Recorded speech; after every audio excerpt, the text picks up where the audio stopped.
তোর পুরস্কার শালা শালা এখন তো আমার মুখ বেড়ানোর ভয়ে শালা তুই এভাবে নাকে তুলে দিয়ে কি করছিস? আরে ঠান্ডা লাগছে রে, এই জন্য নাকের মধ্যে সর্ষের তেল দিয়ে তুলা ঢুকে রাখছি ঠান্ডাতে, ভালো কিছু না।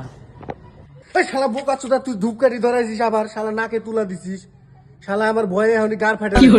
আর ও শালা ওরকম করে কে? ওই যে ও শালা ওরকম কে? ওর বাচ্চা করছি হ্যাঁ?